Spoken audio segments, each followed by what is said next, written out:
이제 제가 최근에 목회자도 이제 잠깐만 지나면서 깨닫는 게 많은데, 제가 어느 책을 하나 읽으면서요, 제 자신을 한번 이렇게 되돌아보는 그런 시간을 가졌어요.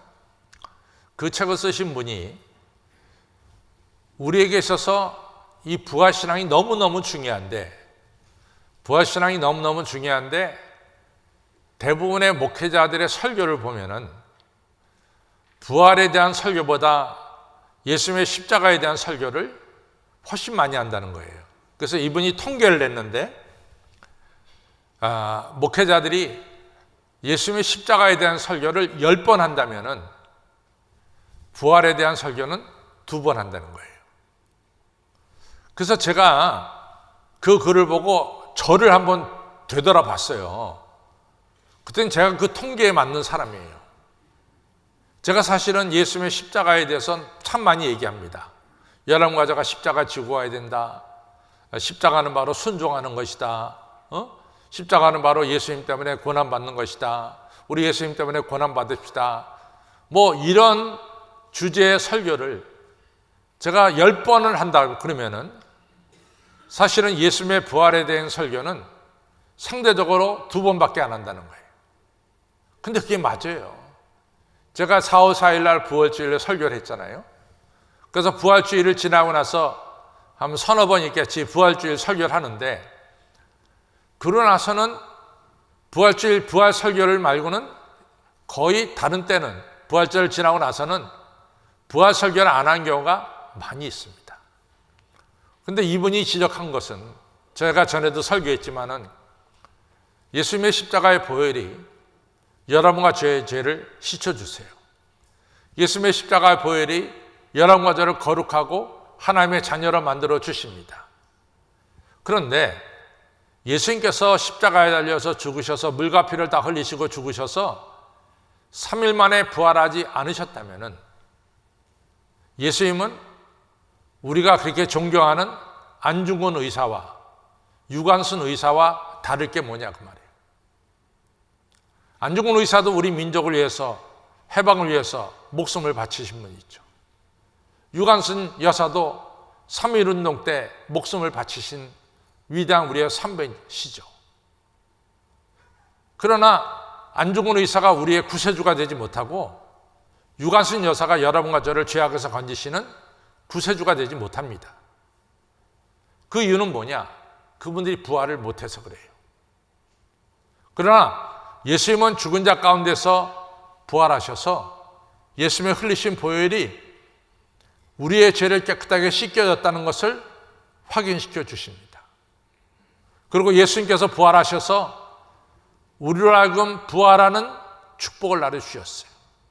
우리 부활이 없다면 예수님의 부활이 없다라고 사도 바울은 말씀하고 있어요. 그래서 예수님의 부활, 그리고 예수님의 부활을 믿는 부활신앙, 이것이 바로 오늘 예수님의 십자가의 보혈이 우리의 죄를 씻기는 확실한 증표가 되는 거예요. 예수님의 부활이 예수님이 우리의 구세주가 된다는 사실을 확인시켜주는 것이 바로 예수님의 부활입니다. 그래서 그분이 시작한 것이 맞아요.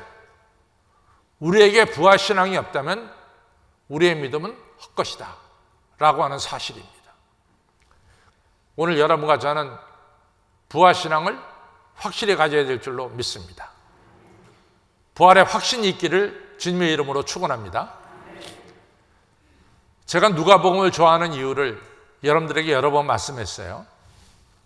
마태, 마가, 누가, 요한, 이 복음서가 4개가 있죠. 마태, 마가, 누가를 가리켜서 공통된 관심으로 쓰여졌다 해서 공감 복음서라 그러고, 요한복음은 제4복음서라 그러죠. 복음서는, 복음이란 얘기는 예수 그리스도에 관한 소식이 복음이죠. 그런데 마태, 마가, 누가, 요한 이 4 중에서 누가복음이 가지고 있는 특징이 뭐냐? 적어도 제가 2가지가 있다 그랬어요. 누가는 그 당시에 유대인들로부터 서러움받고 이방인 취급당하고 죄인 취급당하는 사마리아 사람들의 신앙을 누가는 기록하고 있습니다. 예수님이 언제 활동했느냐? 예수님이 언제 세례받고 활동을 시작했느냐? 그것은 티베리우스라는 로마 황제가 황제에 즉위한 지 15년 됐을 때, 그 다음에 빌라도라는 인물이 이같이 예루살렘 유대 땅에 로마 총독으로 있을 때, 또 가야바와 안나스가 대제사장으로 있을 때 예수님께서 세례 요한으로부터 세례를 받았다. 이렇게 역사적으로 딱 연결시켜서 누가는 말씀하고 있어요. 이런 관심, 이것은 누가밖에 하지 않아요. 이 관심 정확하게 연대와 연결져서 말씀하시는 분은 누가입니다. 또 예수님께서 십자가에 달리셔서 몇 시에 달리셨느냐? 오전 9시에 달리셨어요. 예수님께서 몇 시에 소천하셨느냐? 6시간 십자가에 달리신 후에 오후 3시에 소천하셨어요. 이러한 구체적인 시간을 기록하는 분이 바로 누가입니다. 그래서 누가는 예수님께서 이 세계사 역사 속에서 분명히 하늘을 버리시고 낮은 땅에 오셔서 33년을 사시다가 십자가에 달려 죽으시고 부활하셨다는 사실을 정확하게 기록하고 있습니다. 따라서 예수님은 뭡니까? 역사적인 인물이에요. 인간이 만들어낸, 어떤 사람이 만들어낸 가공의 인물이 아니라 실제로 우리가 살고 있는 이 지구 땅에 오셔서 우리와 함께 이 지구 땅에서 33년을 사신 분이 바로 우리 예수님이시고, 십자가에 달려 죽으시고 부활하신 분이 우리 예수입니다. 예수님의 십자가의 죽음과 부활은 역사적인 사건이다 라는 사실입니다. 또 예수님의 부활은 이게 분명히 역사적인 사건이에요. 두 번째로, 예수님이 부활하셨다는 것은 여러 가지로 증명할 수가 있어요. 여러 가지로. 그것을 바로 오늘 우리가 읽은 본문에서 사도 바울이 말씀하고 있어요. 예수님은 성경대로 죽은 자 가운데 3일 만에 부활하셨습니다. 고린도전서 15장 4절 말씀이죠. 그 이후에 5절부터 예수님은 수제자 베드로에게 보여주시고 12사도에게 보여주시고 그리고 500여 형제들에게 한 번에 일시에 보여주시고, 그 다음에 예수님의 동생 야고보서를 쓴 야고보에게 보이시고, 그 밖에 다른 사도들에게 보이시고, 그 밖에 만삭되지 못하여 난 자 같은 나에게 보이셨으며, 그 다음에 고린도전서를 쓴 것은 예수님께서 부활승천하시고 약 15년 뒤에 쓰셨어요. 그 후에 이 15년 뒤에도 예수님의 부활을 목격한 사람들이 대부분 살아있다, 이렇게 고린도전서에서 말씀하고 있습니다. 사도행전 26장은 뭐냐면은 아시다시피 사도 바울이 정말로 아무 이유 없이 유대인들에게 붙잡힙니다. 사도 바울이 예루살렘 교회에 와서 이같이 경건 예배를 드릴 때 그 옆에 이 헬라 사람이 하나 옆에 있었어요. 근데 사도 바울이 그 헬라 사람을 데려온 게 아닙니다. 전혀 사도 바울하고 그 이방인하고는 관계가 없어요. 근데 유대인들이, 제가 늘 얘기하지만 제사장의 뜰이 있고 유대인 남자의 뜰이 있고 유대인 여자의 뜰이 있고 이방인의 뜰이 있다 그랬어요. 그 뜰과 뜰 사이에는 담이 있다 그랬어요. 그래서 이방인이 유대인 남자 뜰에 들어오면은 돌에 맞아 죽는 거예요. 그런데 이 이방인 헬라 사람 남자가 어떻게 유대인 남자 뜰에 들어왔는지 모르겠어요. 왜 들어왔는지 모르겠어요. 근데 그게 하필이면 사도 바울 옆에 있었단 말이죠. 그러니까 간단한 유대인들이 사도 바울이 미운데, 뭐 사도 바울이 할례 안 받아도 좋다 막 이런 얘기를 하니까 미운데, 사도 바울이 글쎄 이 이방인을 갖다가 이 성전 율법을 어겨가면서 유대인의 뜻까지 데려왔다라고 생각을 했던 것 같아요. 그렇고 사도 바울을 잡아서 실컷 때립니다. 죽이려고. 그때 로마 군대 장관이 그걸 보고 야, 저 사람 죽겠다. 군대 보내갖고 사도 바울을 풀었어요. 그래서 사도 바울이 그때부터 이같이 로마 군대에 붙잡혀갖고 이제 재판을 받아야 되는데, 유대인들은 자기들의 재판정에서 재판을 받겠다 그래요. 재판을 하겠다 그럽니다. 사내들인 앞에서. 근데 사도 바울은 나는 잘못한 게 없다. 내가 그 이방인 내가 데려온 것도 아니다. 나는 로마 시민권을 가진 사람이기 때문에 정말 나를 재판하려면은 로마 황제가 나를 재판해라. 이렇게 된 거예요. 그래서 사도 바울이 그래서 로마로 가게 됩니다. 로마 황제 앞에서 재판을 받기 위해서. 근데 그 당시에 로마 총독의 이름이 뭐였냐면 베스도라고 하는 총독이에요. 그 다음에 로마가 이 유대 땅을 다스리는 분봉왕을 세웠죠. 분봉왕. 그 왕의 이름이 아그리빠예요. 그래서 이제 이 베스도라고 하는 로마 총독이 사도 바울을 로마 황제한테, 자기 상관인 황제한테 보내기 위해서는 도대체 이 사도 바울이 어떤 죄가 있기 때문에 황제님께 보냅니다. 이렇게 써야 될 거 아니에요. 무작정 보낼 수는 없잖아요. 그렇죠? 왜냐하면 적어도 지금 이 가이사랴에서 배를 태워가지고 로마까지 먼 길을 지금 죄수를 보내야 되는데, 이 죄수 보낼 때 아무 이유 없이 보내는 것은 있을 수가 없죠. 그러니까 베스도 총독이 사도 바울을 붙잡아서 로마로 보내면서 이 사람이 이런 죄 때문에 지금 황제 앞에 가서 재판받기를 원합니다. 이거 써야 될 거 아니에요. 그러니까 베스도가 이같이 재판을 열은 거예요. 그건 판결하기 위한 재판이 아니라 이 사람의 죄가 무엇인가를 베스도 총독, 로마 총독이 알기 위해서 이가 재판을 여는 거죠. 그 재판 자리에 베스도 총독이 있고, 그 다음에 로마가 세운 분봉왕 헤롯 아그리빠 왕이 거기 있었고, 부인인 버니게가 옆에 있었어요.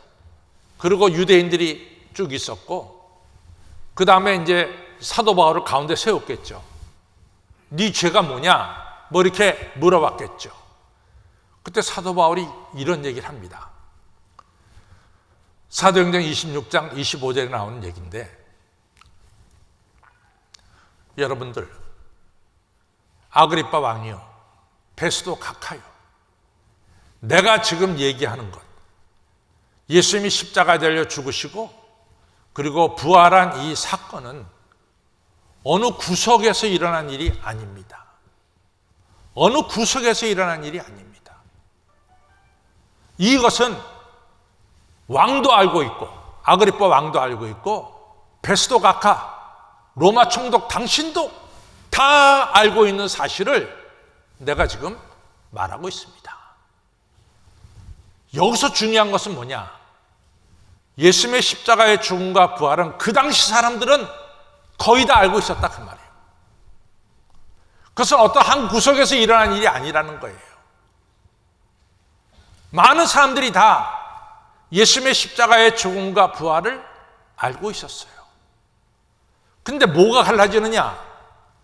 예수님의 십자가의 죽음을 믿는 자가 있고, 부활을 믿는 자가 있고, 안 믿는 자가 있고, 그렇게 갈라진 것밖에 없지, 예수님께서 십자가에 달려 죽었고 3일 만에 부활했다는 이 이야기는 그 당시 사는 사람들은 다 알고 있었다라고 하는 사실이다 그 말이에요.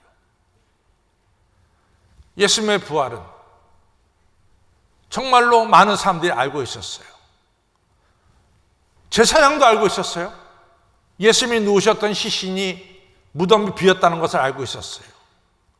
그러니까 제사장도 예수님이 부활할 수도 있고 부활하지 않을 수도 있다라고 하는 그 사이에서 왔다 갔다 했겠죠. 그러나 제사장들은 예수님이 부활했다는 것을 받아들일 수가 없었어요. 왜냐하면 그들은 부활을 안 믿기 때문에.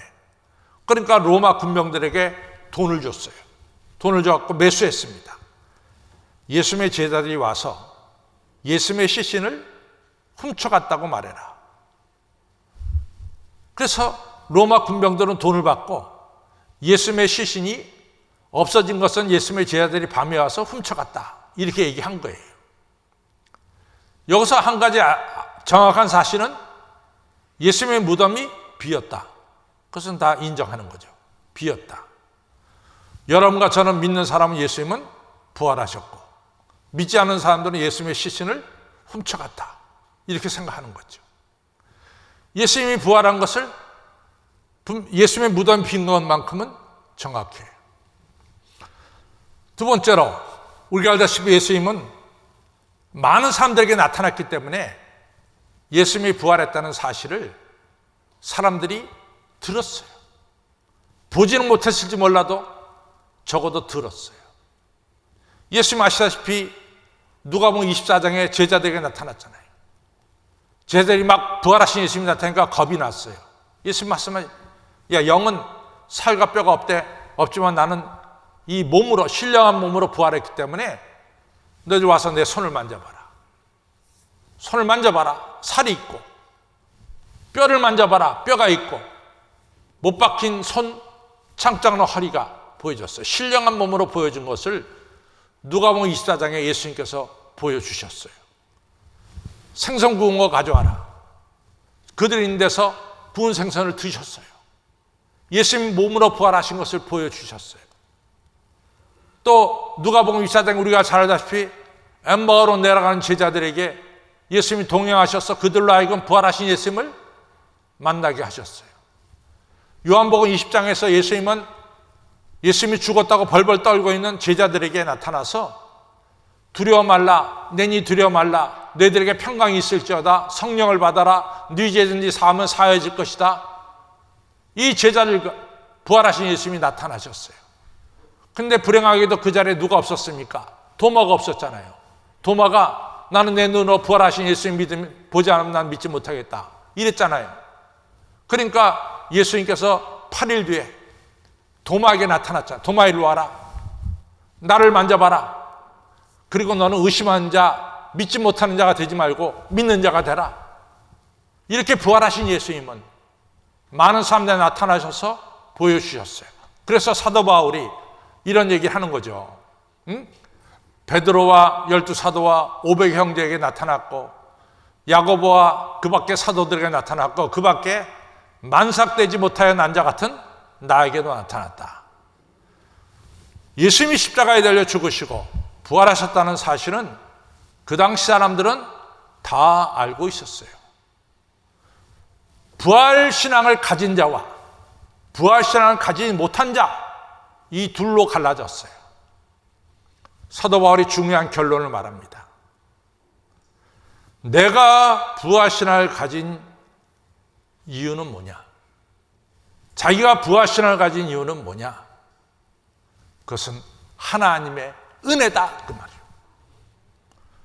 만삭되지 못하여 난 자 같은 나, 감히 예수님의 제자라 사도라 불림을 받기에 부족한 예수님을 핍박한 나, 이런 나에게도 부활하신 예수님이 나타나시고 보여주셔서 나로 하여금 부활하신 예수님을 믿게 한 것이 바로 하나님의 은혜다.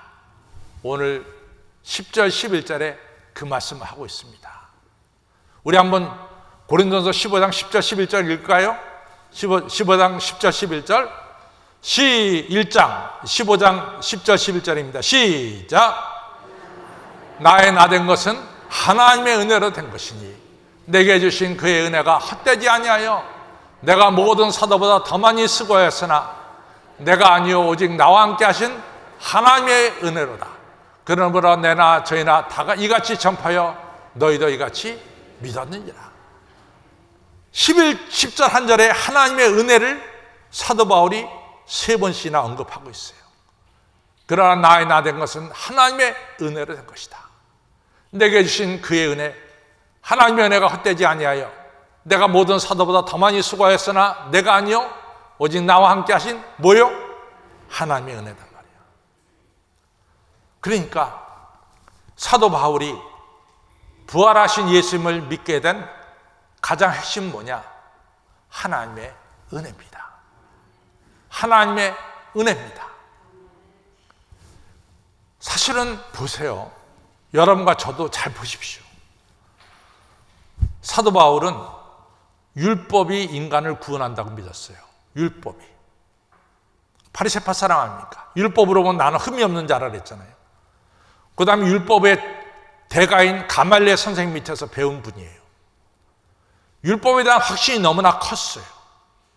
율법이 인간을 구원한다고 믿었어요. 사도 바울이. 그러니까 율법을 어긴 자는 죽여야 돼. 예수 믿는 사람들이 율법이 구원을 주는 것이 아니라 예수님이 구원을 준다고 믿으니까 예수 믿는 사람 잡아야지. 그래서 사도 바울은 사도 바울 되기 전에 사울이라는 청년은 예수 믿는 사람을 잡았어요. 예수가 우리의 구세주라고 증거한 스데반을 돌에 쳐서 죽였어요. 율법이 구원을 받는다라고 믿고 확실했던 사람이 사울이란 사도 바울이었어요. 예수님은 율법을 깨트린 자야. 예수님이 십자가에 달려 죽는 것이 너무나 당연해. 왜? 율법을 깨트렸기 때문에. 이런 철학, 자기 신념이 강했던 사람이에요. 이 사람이 부활하신 예수님 만나고 예수님이 나의 구세주라고 믿게 된 거예요. 변화가 된 거예요. 이것은 자기가 아니라, 자기 자신이 아니라 뭐요? 하나님의 은혜란 말이지. 잘 보세요. 저도 제 고집이 있고 제 철학이 있고 제 삶의 방식이 있어요. 이게 바뀝니까? 안 바뀝니까? 여러분들 고집이 바뀌어야 안 바뀌어요? 사람은 어떤 경우에도 자기 철학을 변명하는 거야. 자기 생각을 변명하는 거예요. 그걸 갖다 디펜스예요. 내 생각이 옳다라고 주장합니다. 그런데 이게 뒤바뀌었어. 누구 때문에? 하나님의 은혜로. 하나님의 은혜만이 여러분과 저에게 부활신앙을 갖게 하는 것이 바로 뭐냐? 하나님의 은혜라 그 말이에요. 은혜. 하나님의 은혜만이 여러분과 저로 하여금 부활의 확신을 갖게 하는 것이 바로 뭐냐? 하나님의 은혜입니다. 그래서 사도 바울은 나는 하나님의 은혜로 말미암아, 나는 사도라 불릴 자격도 없어. 나 같은 인간이 어떻게 사도가 돼? 기독교를 박해한 인간이. 근데 하나님의 은혜로 나를 부활하신 예수님 만나주셨고, 나로 하여금 부활하신 예수님을 믿게 하셨고, 나로 하여금 부활하신 예수님을 증거하게 만든 이 일련의 모든 것이 한마디로 하나님의 은혜다 이거지. 그래서 여러분과 저는 하나님의 은혜를 사모해야 돼. 은혜가 아니면 우리는 바뀔 수가 없어요. 은혜가 아니면 우리는 부활신앙을 가질 수가 없어요. 하나님 은혜만이 여러분과 저로 하여금 부활신앙 갖게 하고 부활의 확신을 갖게 합니다. 사도 바울이 빌립보서 1장 20절부터 21절에 너무 중요한 말씀입니다. 나의 간절한 기대와 소원은, 자기의 간절한 기대와 소원은 어떤 경우에든지 내가 담대하여 나의 몸에서 그리스도를 존귀케 하미니 내가 살아도 주를 위해 살고 죽어도 주를 위해서 죽노라. 누가 사도 바울을 존귀하게 만들고, 누가 사도 바울을 담대하게 만들고, 그래서 살아도 주를 위해서 죽어도 주를 위해서 죽게 만드는가? 그것은 바로 다름 아닌 부활신앙입니다. 부활신앙만이 여러분과 저를 이 세상에서 담대하게 만들고, 부활신앙이 여러분과 저를 삶을 통해서 그리스도를 존귀하게 만들고, 살아도 주를 위해 살고 죽어도 주를 위해서 죽게 만드는 것이 바로 뭐냐? 부활신앙입니다. 이 부활신앙은 하나님의 은혜로 말미암아 우리가 부활신앙을 갖게 됨을 믿으시기를 바랍니다. 아무쪼록 이 시간 하나님의 은혜가 충만하시기를 주님의 이름으로 축원합니다.